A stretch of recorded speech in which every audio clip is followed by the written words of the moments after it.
probably in his pocket, yeah. Okay.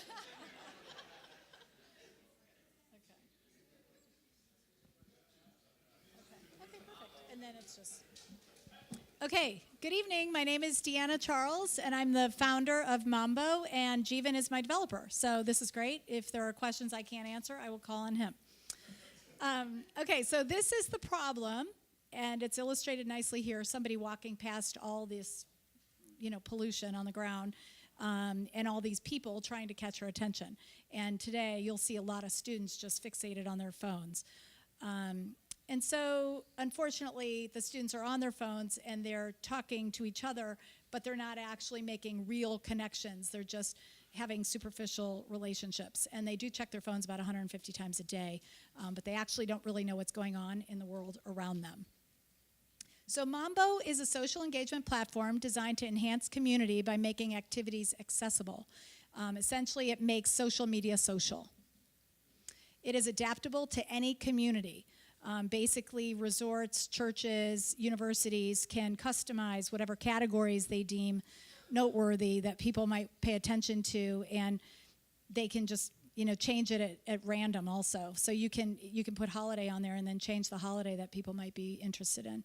We've buried information. You'll see at the tabs. You can bury whatever PDFs you want, and you can put the newspaper at the top along with an idea icon and bulletins, search, so people can access what they're looking for instantaneously. What Mambo provides is curation, organized activities, coordination of leisure time, and data. Leisure time is actually a network good, which means if it's not coordinated, it has no value. So there's a very famous study at Stanford looking at people who are unemployed and how they're waiting on the weekend, just like employed people are. So here's the curation piece. Initially, you go to the home page and you choose which categories you want to follow, and then you set that as your home page. So that's essentially all you'll see. And then activities within those bubbles will be pushed to you on the app. Within each one of these bubbles, you will see a chronological listing, kind of like an activity feed, showing you what's current on down, and you can click inside of any of these, like the Juicy Wiggle Flash Mob. That's just to highlight how diverse the activities will be. And you can sign up easily, save it, share it, ask questions, see who's going. And then it coordinates the leisure time. You can manage your own profile very easily. If you decide that you have something special to offer, you can create something if you are designated as a department in the admin. And that I'm not going to get into details there, but essentially if you have talents to share within your community, you can offer that up to the platform. So the data that's collected is then grouped. And so for the admin, they'll be able to see exactly what freshmen like, sophomores, juniors, seniors, and or if it's at a retirement community, what people who live in like assisted living versus nursing care. So it'll customize the data. They'll be able to use their resources better and also know their customer, which they don't know right now. I do have some beta sites coming. I have a paid customer right now. The First Unitarian Church of Dallas, my church, has agreed to use it as part of their digital outreach. Thank you. So I know that's a gesture of love on their part, but they have had a lot of complaints from church members who don't know what's going on. And then my Northwestern University Alumni Club has also launched a site. And then I have a lot of other sites in the works. Lincoln Park Zoo wants to be able to tell people when the animals are out of their cages. And so in real time, behind the scenes, they can update everything. So people who love certain animals will know where to go. Yeah, exactly. So, I mean, part of my vision in this was to build a relationship between the community and the user, because it just seems like that's such a missed opportunity for the admin to actually directly communicate to the people who are living there. So that's it. Any questions?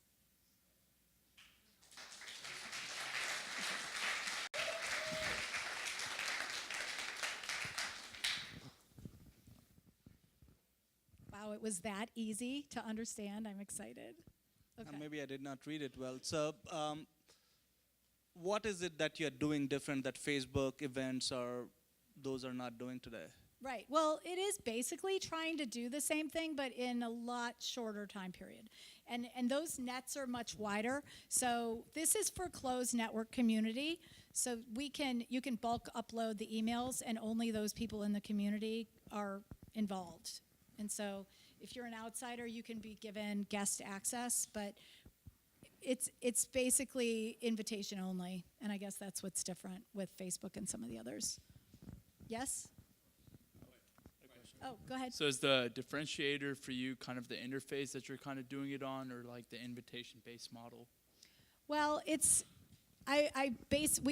and I rolled up features that were in Meetups, Yelp, Pinterest in following categories. We basically bundled a lot of features that are already existing in social media, like the Reddit activity feed, and tried to make it very acceptable by the user, by the end user. Because right now what you see, there's something called Cork, and there's other platforms that show people what's happening, but they're admin centric. They're not designed for the end user.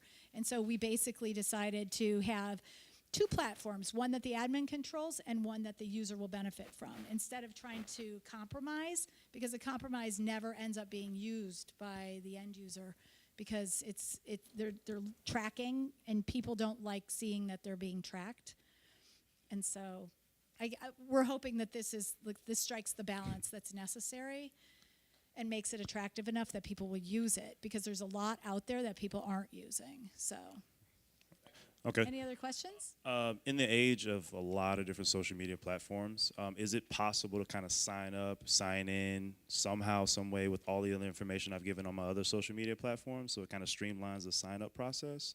Or does it coordinate with Facebook? Does it coordinate with everything else? That's definitely something Jeevan has discussed with me, and he's here. And when he creates a multi-tenant platform, he's going to build that in. So yeah, like a single sign-on. Yeah, we've talked about that. Mm-hmm.